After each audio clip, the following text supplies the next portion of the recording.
Vamos a hablar entonces de sensibilidad que tiene algunas características bien interesantes que tienen que ver básicamente con que el paciente es quien tiene que relatarnos y darnos su percepción del examen físico. No hay una forma, entre comillas, como objetiva, salvo que uno tuviera potencial evocado sensitivo, ¿no?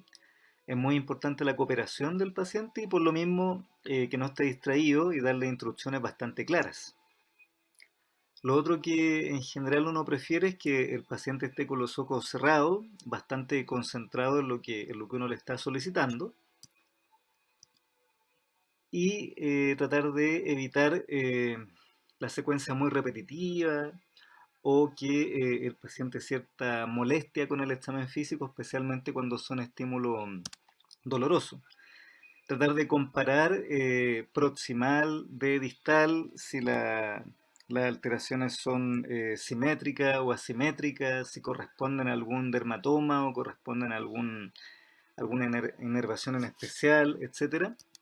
Tratar de ser lo más específico posible y siempre contrarrestar un poco lo que uno le está preguntando al paciente, no quedarse con la primera pregunta, sino que siempre testear que efectivamente está entendiendo lo que le estamos pidiendo.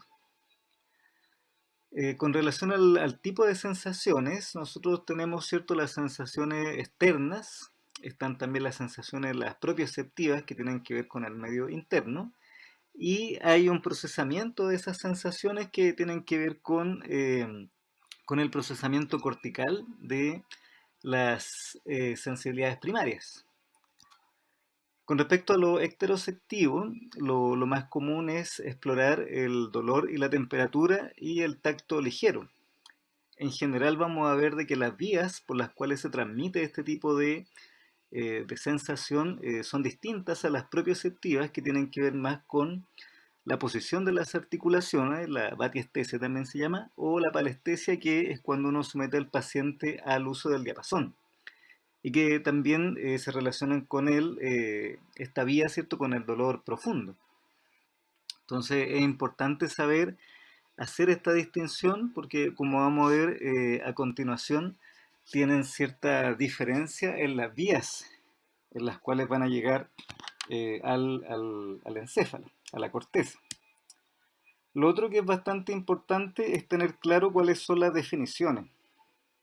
Muchas veces uno tiende un poco a confundirse y es importante tener claro a qué nos estamos refiriendo cuando hablamos de anestesia, de hipoestesia o parestesia, para poder tener un diálogo con otro colega, ¿cierto? Para poder explicar bien lo que tiene el paciente.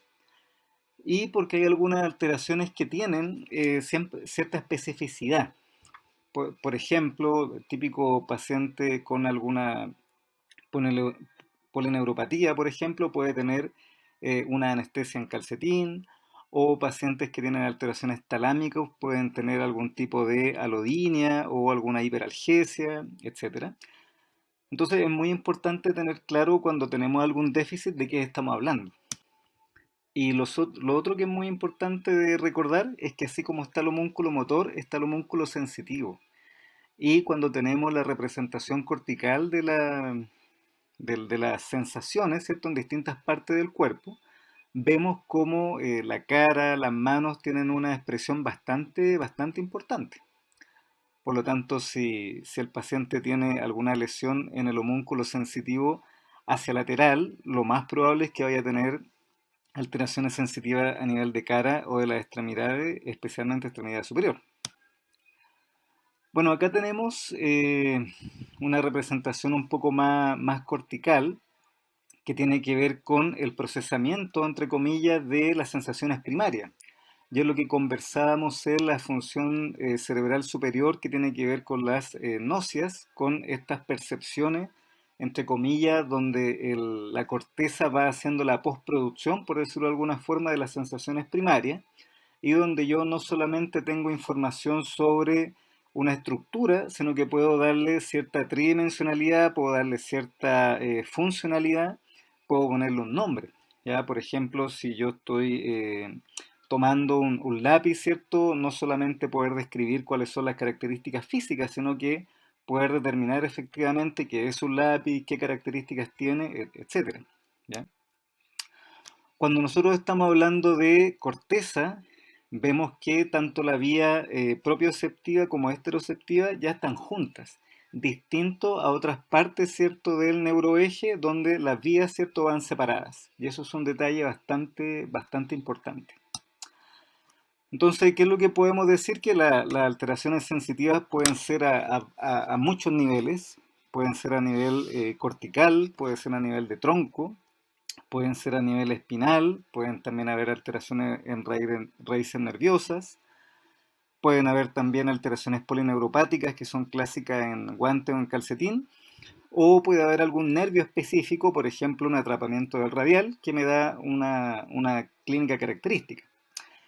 ¿Qué es importante entonces? Tener claro de que las alteraciones sensitivas, como todos los síntomas neurológicos, hay que tratar de ubicarlos dentro de el neuroeje, saber si son centrales, si son periféricas y tratar de establecer lo más exactamente a qué nivel van a estar para así poder, por ejemplo, pedir exámenes que nos sean útiles.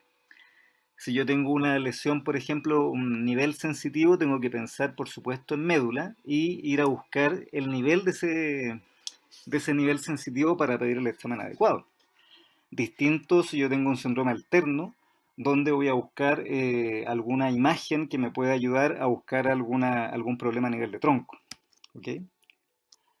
Acá vemos, por ejemplo, los clásicos dibujos de los dermatomas, que es muy importante recordarlo, especialmente cuando hay lesiones medulares.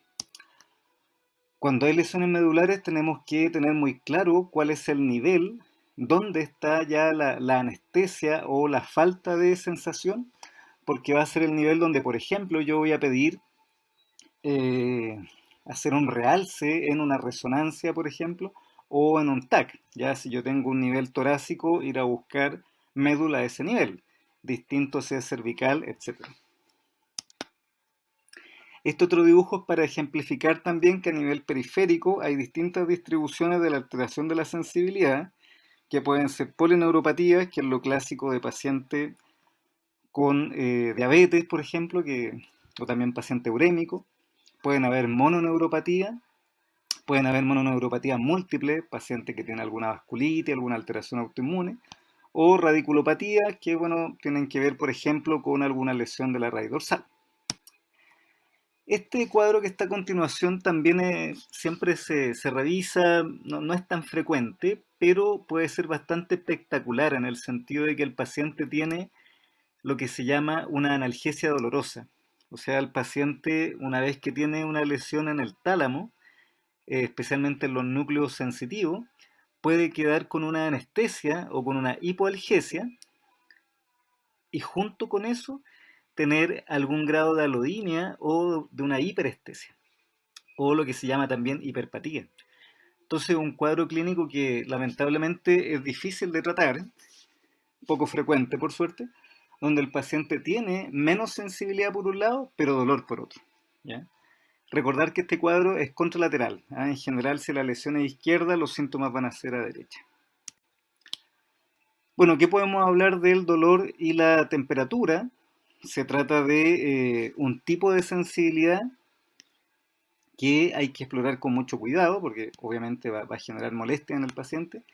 Generalmente se evalúa con un alfiler y viaja a través de la médula por los cordones laterales. ¿Ya? Es muy importante establecer esto, puesto que una vez que llega la información a la médula, decusa rápidamente, a diferencia de la vía propioceptiva, donde la vía, ¿cierto?, va en forma ipsilateral hasta el bulbo. ¿Ya?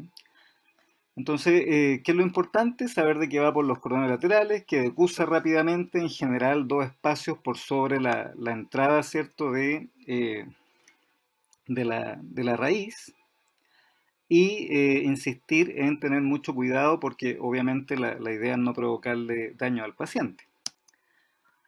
La sensibilidad, la propiocepción va por los cordones posteriores y esto es bastante relevante porque hay ciertas patologías que en forma bastante específica pueden alterar la propiocepción, por ejemplo el déficit de B12, por ejemplo la neurosífilis, ¿cierto?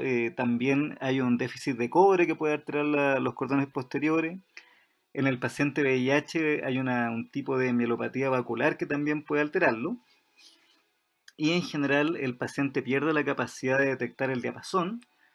Y lo otro que pierde es la capacidad de saber a ciencia cierta, ¿cierto? Las articulaciones, cuáles son sus posiciones. Este tipo de pacientes con el romber se ven muy alterados cuando uno les pide poner los brazos, ¿cierto? A los lados, cerrar los ojos. Tienen mucha dificultad en cumplir esta prueba. Y cuando uno los somete a la prueba de dedo nariz, y eso lo hacen con los ojos cerrados, también se ven bastante afectados. Lo otro que es interesante de saber es que cuando estamos hablando del dolor y temperatura, y específicamente del dolor, se tratan de fibras que son amielínicas. Como son fibras amielínicas, generalmente la velocidad de conducción no es muy alta. A diferencia del tacto, la vibración, la propiocepción, que son fibras gruesas, que son bastante rápidas. ¿Por qué es importante esto? Por un lado, es importante porque de repente uno, no sé, en el diario vivir, uno toma una taza caliente, por ejemplo, uno primero percibe que está caliente la taza y después siente la molestia, el dolor. Tiene que ver con eso, con que el dolor tiene un tipo de conducción que es más antigua, filogenéticamente no tiene tanta mielina, es más lento. Por otro lado, ¿cierto? Ustedes me imagino ya saben de que el dolor es una de las sensaciones que no tiene acostumbramiento, distinto a otro tipo de sensibilidades. También tiene que ver con un tema evolutivo. Pero ¿por qué es relevante la práctica clínica? Porque, por ejemplo, cuando yo pido una electromiografía y velocidad de conducción nerviosa, lo que yo voy a tratar de ver en ese tipo de exámenes es ver la velocidad de conducción y se ven específicamente o con más facilidad, se ven las fibras mielínicas. Por lo tanto, cuando los pacientes tienen una polineuropatía y predomina el dolor, puede que el examen salga normal, porque le insisto que ese tipo de fibras, cuando uno mide la velocidad de conducción nerviosa, no se ven tan claramente. ¿Ok? Bueno, acá tenemos lo que ya les comentaba, que el dolor y temperatura cruzan inmediatamente, ¿cierto?, contralateral, a diferencia de la vía de los cordones posteriores. ¿Y por qué es importante esto? Porque la médula entonces viajarían en forma distinta y eso puede tener una relevancia clínica. En el caso de los cordones posteriores, ascienden ipsilateral, llegan hasta nivel de la unión vulvar, ¿cierto? Y ahí decusan hacia el otro lado, al tálamo, y ahí finalmente llegan a la corteza. Por lo tanto, muy importante recordar lo que ya les comenté previamente, que hay algunas enfermedades que, por ejemplo, específicamente afectan los cordones posteriores.